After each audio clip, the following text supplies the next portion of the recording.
The following Flicker Effect podcast features a spoiler review for Free Fire. So if you have not yet seen the film, you may want to stop now and come back and check out the episode after you have. In the meantime, we also invite you to check out our latest News Effect episode. Each week on News Effect, we take a look at the latest film and television news, so please check that out. But again, this episode of the podcast features a spoiler-filled review for Free Fire.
Original music from the film Free Fire, which we'll be reviewing today. That music was from Jeff Barrow and Ben Salisbury.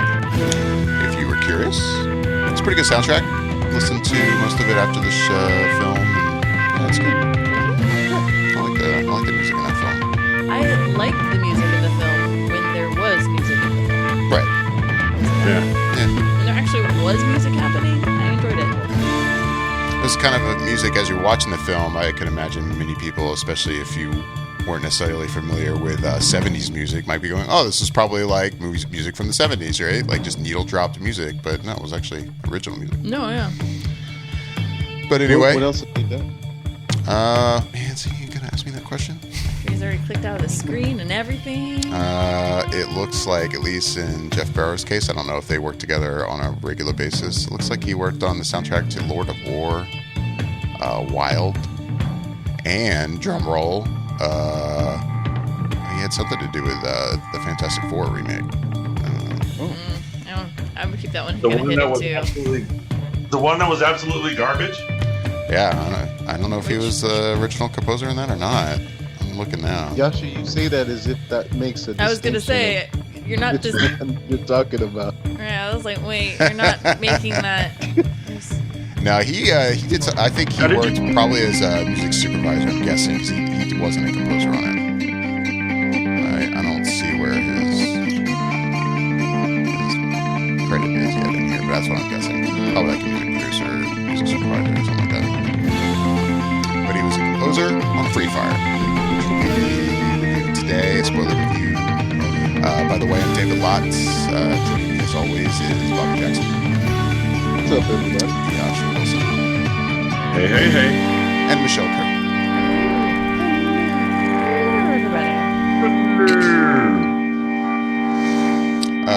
So Free Fire. I don't know about you guys. Michelle and I, we just saw this late last night. I've definitely determined I am too old to see movies late. You keep saying you're old. No, I'm not saying I'm old. I'm saying I'm too old to see movies late. I don't think that's necessarily true. I think it's just that there was a very busy day. It's not even that. It's okay. I won't blame my age. I'll blame my sleep schedule. I'll blame my work schedule. I'm not used to being up more accurate that late to watch a movie, which is pretty sad. Because the movie started at 10:30, which is really not that late. But yeah, I was tired watching Free Fire. I'm not gonna lie, but did you fall asleep at any point? No, I never fell asleep at any point. I'm not gonna lie, I was having a hard time keeping my eyes open. It was rough. It was one of those experiences.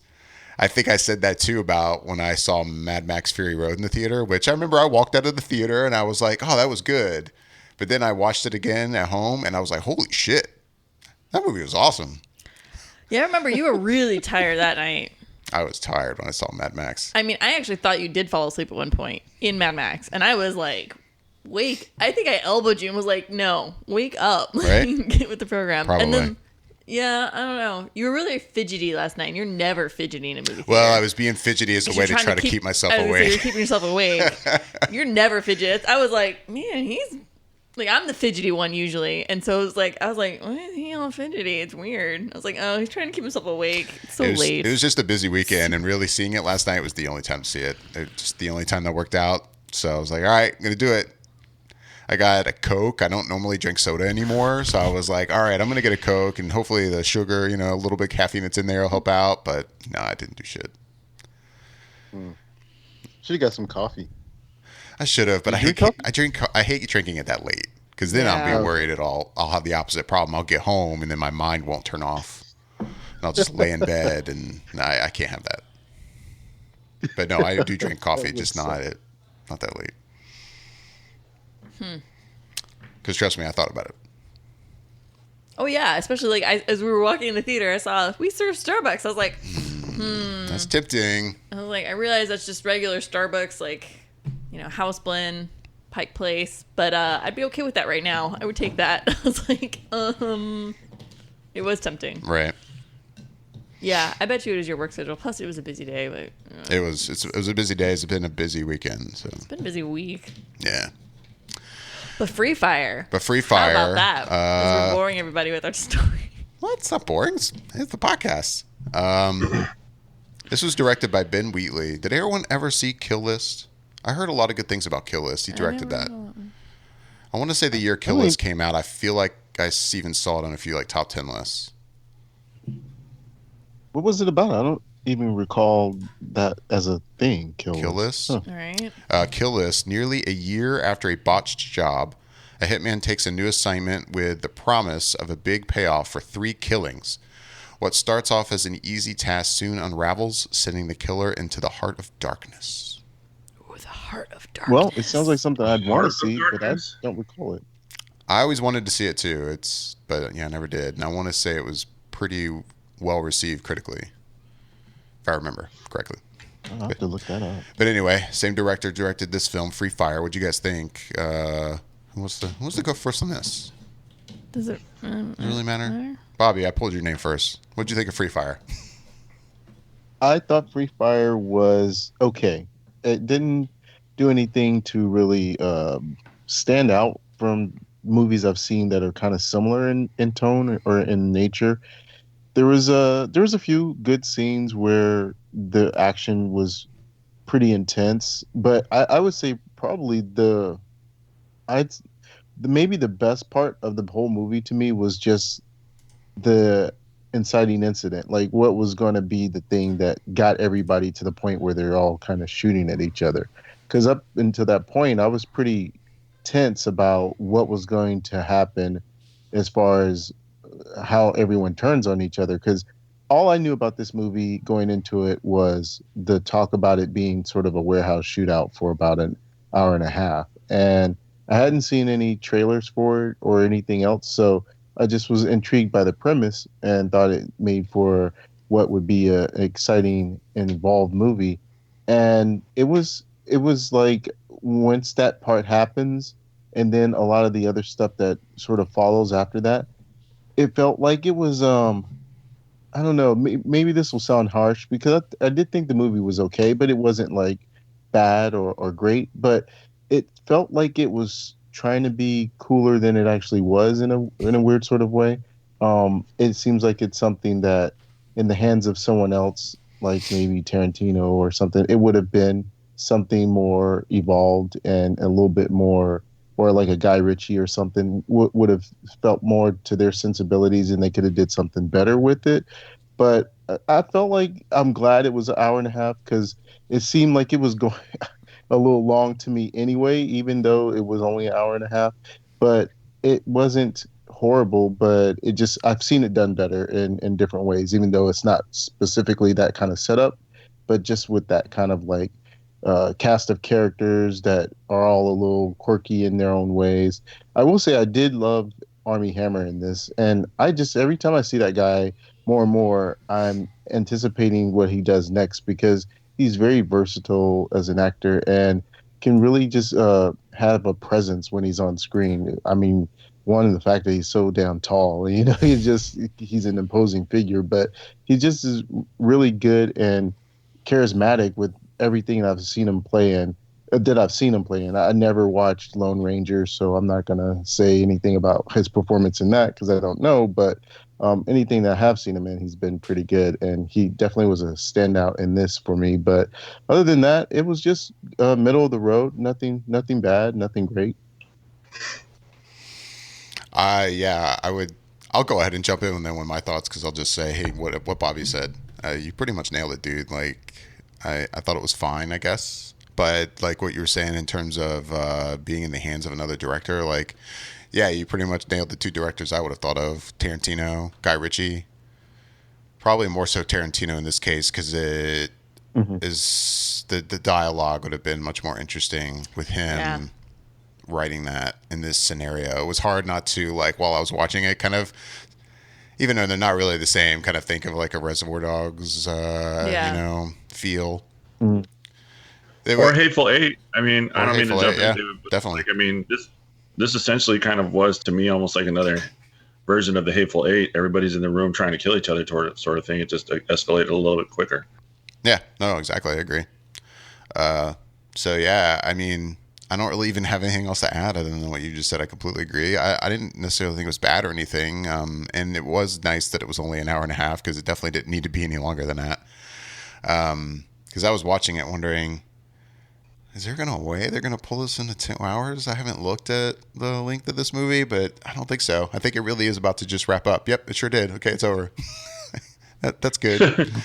And in side note too, I got the impression right off the bat that we were probably in for a shorter movie because it seemed like an abnormal amount of trailers beforehand, more so than even normal. And don't get me wrong, there's a lot of trailers in front of every movie these days.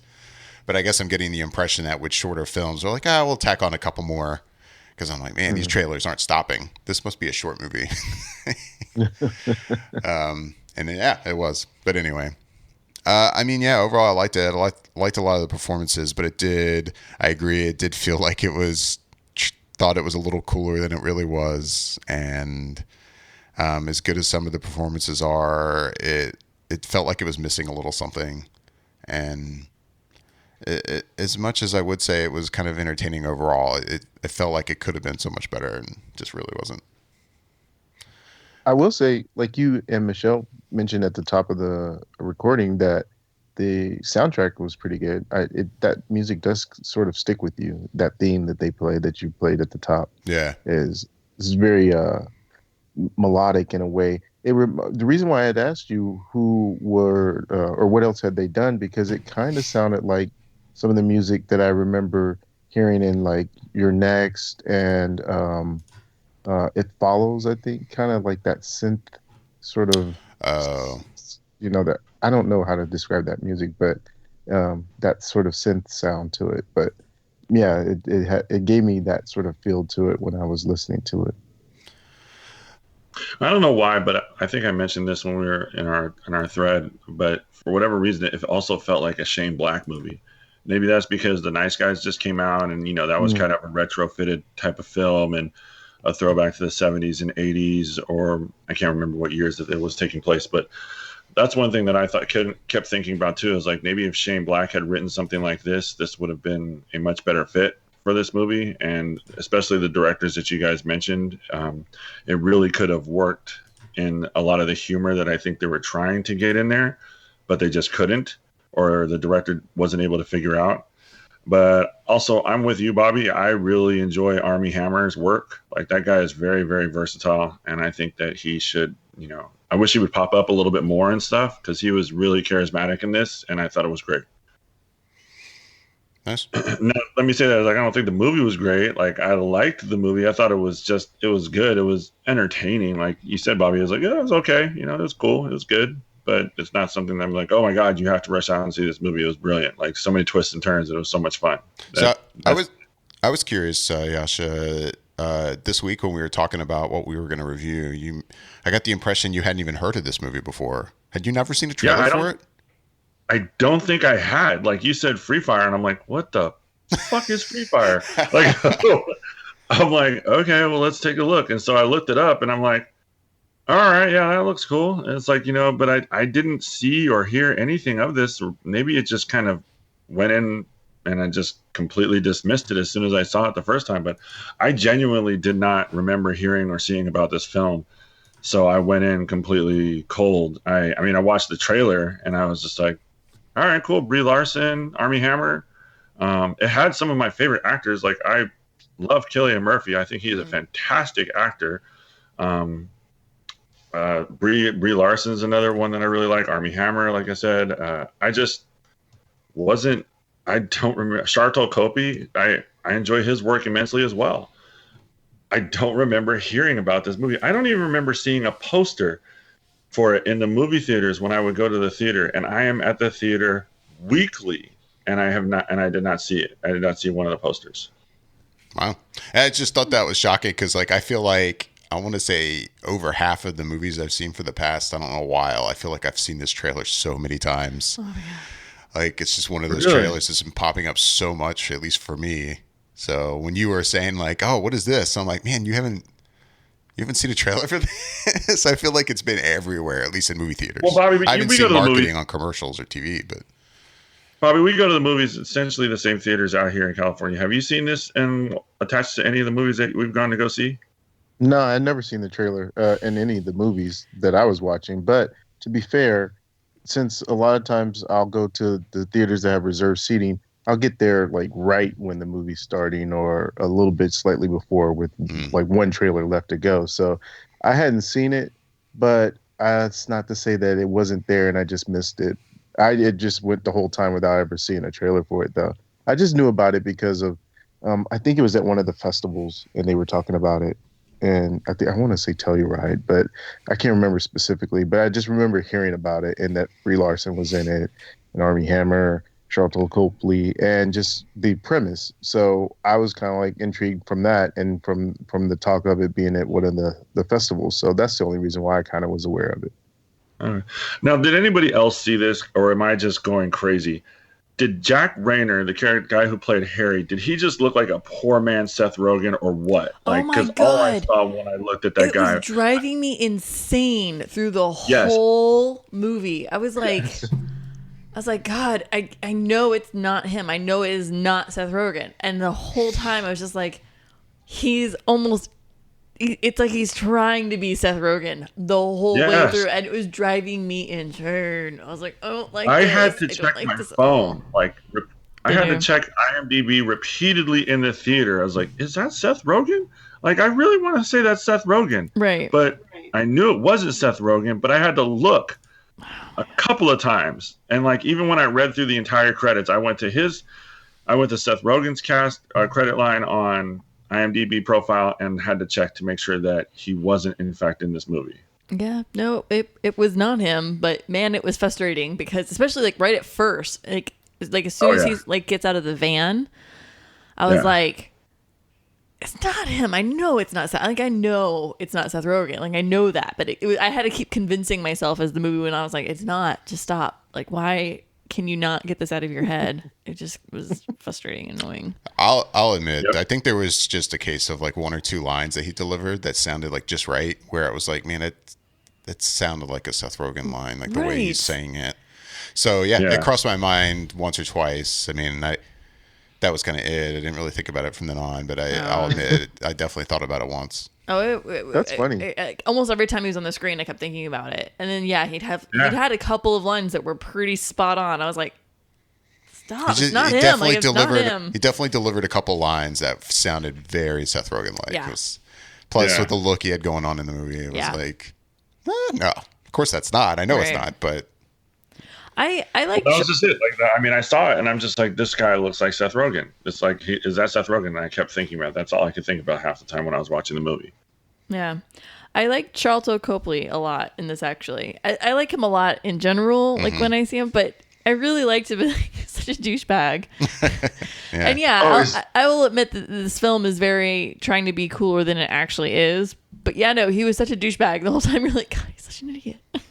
how does he in this situation? Like, how does this guy made it through his life still alive at this age, being this much of an idiot and a douchebag? Right. How is that possible? But yeah, it was fun. It was a fun film, but it's not spectacular. That's your thoughts. Those are my thoughts. It was fun. I'm not saying I had much more to add. I'm just asking. No, like it was very middle of the road. I agree with all of you guys. It was just fun. It was just something to kind of take your mind off of the world. I will say though, it's weird because I feel like as the whole shootout is going down and they're shooting each other and they're hitting each other at the same time, their aim is miserable for most of the film. And then, oh my God, it was like watching Star Wars. It was like watching Troopers. It was like watching Troopers go at it for a while. And I was like, they got to hit something sometime, right? Jesus. Yeah. It was like the A-Team, just a great big episode of the A-Team. It was just, and they'd finally hit each other. I was like, oh, finally, somebody got shot. Like you're actually waiting for somebody to get shot a couple times. I was like, oh, Jesus. But then my other thought that kind of was weird was that it was so like when they would get shot, it wouldn't be like so overly graphic or like disgusting until later when they were finally dying, and then they took it up notches, and I'm like, was that necessary? Like, I feel like you should be consistent in your gratuity. Is that weird how I feel that way? No, I know what you're saying, because like, it did feel like when you first had that moment of, was it first the run over or the shot? There was like a shot in the face. I think it was the shot in the face that Sharlto Copley gives to the Irish guy. I can't remember the actor's name. He's actually really good. He shoots him, and I was like, ooh. And the fact that he was on fire and his hands were all gnarly, I was like, ugh, this is getting gross all of a sudden. And then there's the whole van running over the guy's head. And I was like, I feel like this is not necessary. And yet at the same time, like, it's fine, but I feel like the movie should have either been that way the whole way or not that way towards the end. Like, it just seemed like it really like shot up all of a sudden. It was like, wow, now we're getting really kind of graphically violent, and we weren't that way. Does that make sense? No, it makes sense. I'm not saying it makes sense. Like, I mean, so in this case, the movie doesn't really have a moment like that till later in the movie. So why would you have had anything before that? But at the same time, there's something that feels weird about like when you don't have anything quite that. What's the word? I don't know, just graphic. Yeah. Until later in the movie, then it makes it feel out of place. It's like, whoa, like this seems like it doesn't fit. Why are we suddenly being so graphic? But I mean, you wouldn't have needed to be graphic before that. So like, I'm not saying it makes sense, but I understand how you feel. Right. Because I had the same reaction the first moment. I was like, whoa. Okay, that's the kind of movie we're watching now. Okay, cool. And even the Irish guy really getting shot first because it went through his nose basically. Right. And so I was kind of like, okay, and it was like that horrible. But then it was like, yeah, the van. I was like, whoa, we have gone up a few notches very quickly. Yeah. And it was. But you also have enough preparation coming up to it because you're like, well, this is about to happen. It was painful because the moment he falls out of the van makes the right. And even though it's going at a snail's ass pace, I'm like, oh, fuck, he's going to run him over. And at first I was thinking it was going to be his legs. Right. But he didn't move enough properly or something. I don't know. Or the van, I don't know. But it was just weird. I was like, you're watching it build and you're like, oh, God, he's going to run over some body part. And then it was like, oh, God, he's going to run over his head. It's like so gnarly. And then I like the Babu Sise character, the guy that played Martin. Oh, yeah. I mean, okay, and I will say he was hilarious. I thought he was hilarious. Like his character was so funny. Like to me, every time he got up and said something after he got shot was just so intense. Like he was so pissed. Oh yeah. Well, and I will say like his was probably the first quote unquote like graphic thing, but it wasn't even that horribly graphic when he got shot in the head. Mm-hmm. And it was just so funny because his character, it was like two completely different people because in the first scenes, he's the one that's like all chill and like, just be cool, man. Be cool about this. Just keep calm. And he was all like level headed. But he was still kind of sweating. And then he gets shot and it's this whole nother personality. Well, Michelle, when you get shot in the head, you're no longer level-headed in more ways than one. So. But hey now. But it was just like, it was the swing of the personality pendulum went way the hell over here, and he lost his ever-loving shit. And it was awesome. It was funny to watch because you're like, and you can tell like Cillian Murphy's character is sitting there, and he's holding gun like, I don't know if I should shoot him or just let him go. And the whole time he's debating it because he's got his gun on him and he's going, do I shoot him and put him out of this horrific misery, or do I just let this play out and see what the fuck happens? And he just let it play out, and it was kind of fun to watch that. Right. I enjoyed it. Is there a reason that the movie was set in the 70s? Was there a reason to have it that way? I think to make it feel cool. Yeah. That's the Why- only why reason I not? could think of. That's the only thing I can Why come up not? with. Yeah. 'Cause Yeah. otherwise, Yeah. it didn't really serve much of a purpose other than to maybe outset the fact that if it was present day, there would have been cell phones, and the phone played a Yeah, part in the I was film. just going to say something Yeah. along the lines of like, then you kind of eliminate To getting to certain a phone. technology that wouldn't need to exist, and you make this film a little simpler. Yeah. You know, you eliminate people going, well, hey man, he could have done this or he could have done that, or yeah. I was gonna say, I mean, the point gets to get to a phone. Like, that's a main plot point. When that Right. happens, is get to a phone, call for backup. And so, yeah, it's like the rest of the struggle for the film is get to the damn phone. Once the Right. phone starts ringing, everybody's like, "Oh fuck, there's a phone in the building," and that's when it really starts getting escalated. But so I mean, yeah, it kind of helps with the plot point in that way. But yeah, it would have been easier if they all had cell phones. Yeah. It was set in normal time. But I like, in that sense, I like that it was set in the 70s because it did add to like, well, it's a simpler time. Yeah, we're here. Nobody else is here. We need help. We got to call for help. Right. Plus it's 70s And LA reach out. and a shootout like that. Actually, it's Boston. Oh, is it Boston? Yeah. Oh, they kept talking about Hollywood. Oh, they're talking about Hollywood and Ireland, Hollywood and California. Anyways, I got lost. But still, so Boston in the 70s, like, I don't know. They were able to get away with having a shootout in a warehouse for an hour and a half All right. before the cop showed up. And that was only because the sprinkler system went off. The funny thing is, I mentioned like, oh, what has this director done before? And I had heard of Kill List. Again, I've heard a lot of good things about Kill List, but he also directed High Rise. I didn't Oh, mention did he? that. Yeah. Oh, and see, that's the one I want to see. I saw High Rise too. High Rise is good. I don't think I liked it as much as a lot of people did. That was a film though that definitely had mixed reaction. Oh, But Yeah. at the same time, I'd see it pop up on top 10 lists, right. and then other people were like, "Ugh, what the hell was that?" Right. Yeah. Just one of those movies. Huh. Sound like you or Yasha were going to say something, Bobby? Or you? Nope. Oh, okay. I'm just listening. Sorry. I've said pretty much. I've chimed in pretty much on what I wanted to say about the film. I mean, Yeah. I think Bobby pretty much nails it on the head. And then when I finished watching it, I was interested to hear what he say because we mirror what we say, how we feel a lot, and he pretty much nailed it, like you said, David.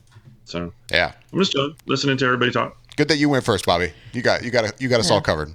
This, I will say, I mean, it's not like I didn't enjoy the film. It had its good moments, but this will be a really good film to have on, like, in the background at, like, parties and stuff. Oh Like, nobody's that's a nobody's good really idea. paying attention per se, but every now and then you're kind of like, wait, what's happening? Dude, that guy's brains just got blown out. Yeah, I can see And that. to be fair, you don't need to either. So it's right. like, I mean, you can have it jump muted in with and the out of that music movie. on and the movie's just running, like it's just on the TV and it's just like this background visual thing at a party. It's totally good for that. I hate did to like put the it- fact that it kind of just ended too. Like it just Yeah. stopped with, Yeah. she thought she was going to get away. Brie Larson's character thought she was going to get away, and she's walking towards the door. And they said, the cops will be here any minute. Like we got about 10 minutes, and literally, I think it was like 10 or 15 minutes. And sure enough, the cops started to pull up, and it's like, well, what do you do now?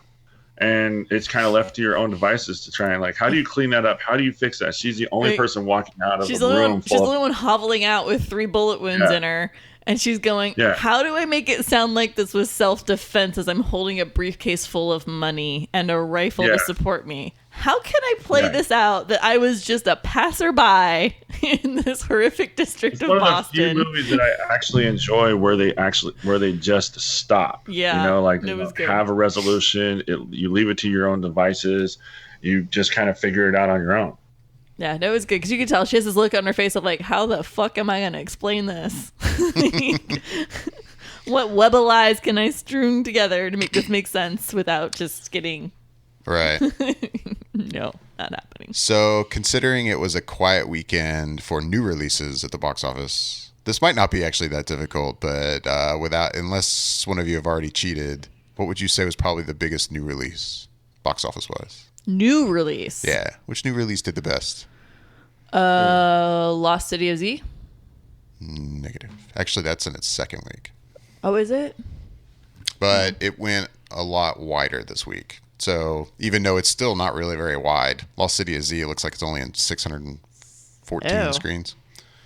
I'm out. Wow. What were the new releases besides? I was gonna Free? say. The Promise. Promise, and Unbreakable, Unbelievable, Unforgettable. Unforgettable. There was that Disney documentary, Born in China. I haven't looked, but I'm gonna say Promise. I'm feeling like it might be Born in China now. Yasha, any guesses?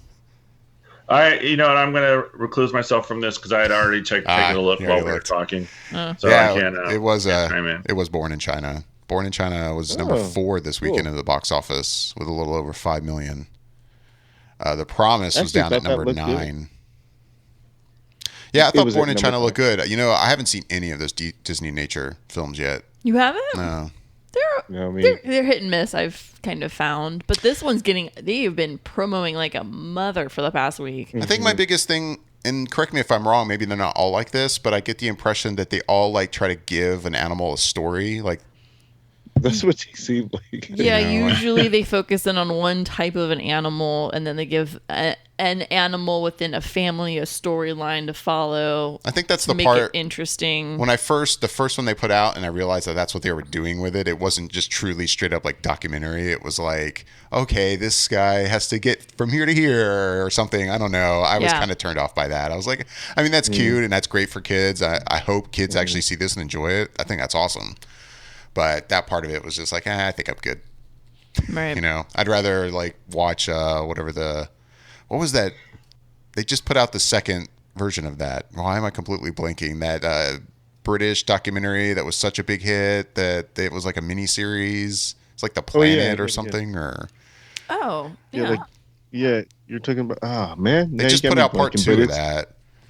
I'd rather Yeah. watch something like that anyway. In fact, it's so good that I've been reading articles where they say if anyone wants to use a video as reference video for 4K and you have a 4K Yeah. Blu-ray and a 4K TV, that you should buy that disc. But I do I forget can the believe name. that. It's like I think it's Animal Planet Earth. I think that's right. Planet That Earth. was really good. So yeah, Planet Earth That was 2. a long time ago. Yeah, but the second version of it just came out Oh. like Yeah. in the past month or something like that, I think. Oh, really? Yeah. Pretty recently. Yeah. But yeah, Born in China was the biggest new release. Top film in the box office, The Fate of the Furious, of course, with a little over 38 million. That's its second week. The Boss Baby is still up there at number 2. Beauty and the Beast is still up there at number 3. And Going in Style at number 5. Which I mean, I haven't heard a damn thing about that movie. I've never seen a trailer. You said it, and I'm like, what is that? I had to think about that, and now I'm like, yeah. Smurfs at number 6. Unforgettable, another new release at number 7. What is Unforgettable? Why am I? Oh, that's the one with Katherine Heigl. Oh, okay. Yeah. Very forgettable.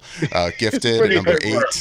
8. I think people might be finally over the fact of watching movies that are similar to Fatal Attraction. Right? You think so? It's just the same story every single time. Yeah. I still want to see Colossal, man. When is that going to get some more screens? God, I want to see that film. And they've even like I saw Anne Hathaway on GMA the other day. Yes. So I mean, they're doing some national press. I'm like, come on. Yeah. By the way, Free They Fire. I definitely don't need either a wider release or they need a home like a VOD direct release. not direct to video, but video on demand. Probably do better if they offered it to be able to stream in the places that they're not offering to go see the movie. Like just double it up. Because I mean, I don't know why they're not allowing a big budget release for that, because I want to see that too. Yeah, it's funny. I don't know. I mean, I guess it probably had a really small budget, and they're just the studio's like, we'll push it out if we think it'll make the money, but we're not going to. If it ain't gonna. I don't know. It's weird. Bobby, have you seen that yet? No, I don't know where it's at. I can't find it anywhere.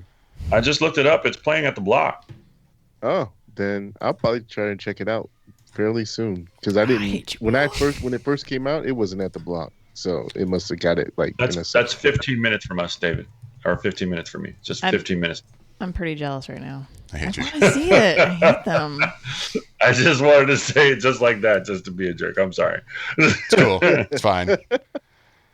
I'm Whatever. looking in the area just to make sure I'm not crazy, but I'm pretty sure it's not around here anywhere.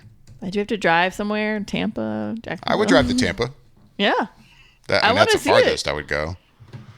But yeah, I drive to Tampa. I drive an hour to go see Colossal because I'm definitely I interested want in to see seeing this it. film. It looks awesome.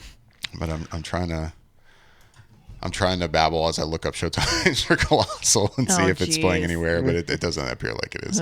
Currently there are no showtimes in my zip code. Right. And I don't know how big of a birth of search it's giving, but apparently it's not anywhere around here. Man. That's why I always think when movies are like that, it makes a big case for being able to see movies sooner at home. Because if you still have to wait 4 months for a movie that came out in theaters and it just didn't have a big release, it's kind of messed up, because it's not like where you might have a movie that's a Marvel movie and you have to wait 4 to 6 months because it's still in theaters at the 4-month period time, or 3 months, because they're still making money and you can still go see it in the theater for quite a while. But when it's a movie like this and you know that it'll probably be out of theaters within another week or two and you still have to wait 4 months, it doesn't seem like it's the right kind of release model or something smaller like that. Yeah. I don't know if I mentioned, by the way, Free Fire was number 17 at the box office. Oh, gracious. You did not mention Not a that. great debut. Not a great debut. Not going to recoup its money. Well, it only, obviously, I guess you had a wide release. We were able to see it here in Orlando, but it was only on just over 1,000 screens. So not a very wide release at all. No. But yeah, only pulled in a Oh, hair over $1 million. That's not There good. was 2 other guys in the theater with me when I was watching it. Yeah. Like completely spread out. One guy at the very, very top on one side, on the very other top on the other side. Like it was 3 people. I think there might have been 4 other people in there with us. Now, in the defense of the movie, and I know I haven't looked at worldwide numbers. I mean, this is a British film. I don't know how it did over there. So in terms of, is it successful? Is it making its money back? I mean, it might be. I'm sure it didn't cost almost anything to make. I was going to say, Other than honestly, the it's actors. probably just the actors are probably the most expensive part of this entire film. Yeah. What makes it a British film? I think it got a release over there first. I know the director's British. At least I've seen it referred to as a British film in a couple news stories I think I looked at about it. I get what you're saying, like what makes it British. Yeah. I mean, I think the production company, whoever made this, I think is a British you go. studio. Okay. I'm guessing. Makes sense.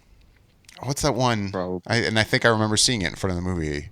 It's like a lottery or something, isn't it? I thought I remember seeing their logo in front of it. You see that a lot in front of British A24? movies. No, not A24. A24 was, though, I think, involved. I don't know. I'll look it up. Talk about something else. Anybody see anything No, else this week? I haven't. No, it's weird. I haven't been seeing a lot of stuff outside of us watching movies for reviews. And I think it's just because it's that time of the year where a lot of the other stuff TV show wise is winding down. One thing I do need to see as far as TV shows that I've heard a lot of good things about is the new Netflix series, the 13 Reasons, or I forget what it's called. But Yeah, I've been it's a hearing new stuff about it. series. Yeah, and I've heard nothing but good things. So, once the regular TV season winds down, I think I'll probably check that out. That wasn't the one that you were I've been watching, watching Yasha? Okay, yeah. Yeah, I've been watching that. I'm a little over halfway done with that. It's good. It is rather depressing, and it's kind of sad to see and witness because they talk a lot about basically bullying in high school and objectification of women and girls in high school. And I mean, it's still an interesting, the way the story is told is very interesting. The acting is okay. It's pretty good for a bunch of young actors. And to learn more about the stories of these kids, and particularly the one that took her life, it's interesting. It's just interesting. It's kind of a really interesting way to talk about a suicide. I'd be interested to know like what people who are close to so those that have committed suicide, if they've watched it and what they thought of it, because it's almost like a very, very detailed letter as to why, but they're not disclosing that to the parents. Don't know about these tapes that they're talking about. So it's interesting story, but and it's good. It is entertaining, if that can be said after that. But it's a good show. It's a good show. I like it. It's solid. Here's a random question for you guys. Have any of you guys ever watched any of Salem? Nope. No. I got a nod from That Michelle. was on WGN, right? Yeah, I did. I watched probably half of the first season. I take it you didn't like it. Well, you watched half of it. I got kind of hoping it was really gonna go somewhere a little faster, and it just really wasn't. It was a slow burn, but I don't know. It was weird. I could see it doing decently, but it just there was something not there. I don't even know what I can't even put into words what it is. But I was like trying to get into it, and I was like, it just isn't happening. Like it just was. It's missing something, and I don't know what it was. Some of the acting was a little bit off, maybe, and I think they tried kind of going. It's like they would start kind of going in one direction, and they'd veer away from it, pull back into another direction. Almost, it was like it just didn't quite seem to have its compass. But yeah, I probably watched 6 or 7 episodes of it, and I just was like, this is not doing it for me, and I've never watched it again. Although I had to say, like the other day going through Netflix, I think it was, I was kind of like, maybe I should give it. Because I watched it when it was premiering, that season premiere, like that first season. Mm-hmm. God, that was a while ago. So I have no idea how many seasons it's wrapped up. Yeah, I don't know. 3 or 4, maybe. I asked because when I was up in Boston last weekend, a couple of friends that I was staying with, I guess they're in the midst of watching that show. So whenever they would put on the TV, they were watching it, and like the little bit I would see here and there, and I'm like, I don't know, this looks kind of interesting to me, like a kind of good show to pick up that's a little, I hate to say, a little more mindless, and I can just, I don't know, it looked like it could be entertaining, so I was just curious, because I remember hearing good things about it, I thought, when it first came out. Like I said, I only gave it like 6 or 7 episodes, right. And I won't say it's bad. It just seemed like it was kind of aimless. Like it kind of would start going one direction. I'm like, okay, it's going to kind of have this going, and then it would pull away from it and kind of go in another way. And I'm like, so what is your focus here? Is it this like drama-ish, or are you really getting into more of like a horror thing or more of a graphic thing? Or it just kind of kept going back and forth, and every episode was a little weirder, but not weirder and like, this is getting weirder. It was like, this is getting more convoluted and not, it just, I don't know. Yeah. What's your draw towards it, David? What's that? Sorry? What's your draw towards it? What were you saying your reasoning? I don't know. I don't know. It looked interesting to me. It definitely has, obviously some kind of, I don't know if you call it a fantasy element to it, since it's about, I guess, witches. And, I only saw like a few minutes of an episode, but at first I was like, I walked in the room and I didn't know what they had on, and I'm watching, and then this guy actually I could tell quickly that this one guy has some type of powers, and he uses it against this other dude. I'm like, wait a second, what the fuck is this? Because this just looks like a period piece at first. Mm-hmm. I don't know what it's about. And I'm like, okay, so obviously this isn't just like true story period piece. What's going on here? So I was immediately interested in that. And they're like, oh, it's Salem. I'm like, okay. I remember hearing about this. I remember actually being interested in checking it out back when it first came out. But then it was one of those shows I've just forgotten about. So when they were watching it, I'm like, okay, I don't know. I'm kind of curious to maybe check it out. It's on Netflix. Yeah. That's what however many seasons it is are all on Netflix. So. Real quick before we finish this episode up, Yasha, you weren't able to join us to talk about Star Wars and The Last Jedi trailer. So I'm just curious, what did you think of The Last Jedi trailer? You know what? I thought it was a fun trailer. It did give me a goosebumps, and I'm just looking forward to seeing more. They don't really give you anything for it. It's a very simplistic trailer, kind of mimics of, stuff that we've already seen and we already know. So there's really not much there to be like, oh man, I can't wait to see that. And it's just aside from, the teaser that they gave us, which, really didn't show us much. They showed the Millennium Falcon to keep us interested in that. And, they show Rey and they show Luke. I'm excited. I'd be lying if I said I wasn't, but it's just the teaser. It literally just teases you into wanting more. So we'll probably get more. I would say around July, probably July 20th, and or whatever Friday that is. That for Comic-Con where they have Hall H and they take that over. So I'm interested. Definitely, I'm excited. But there is So correct me if I'm wrong, Bobby. You probably know D23 is this year. Yep. Is it before? It's before Comic-Con.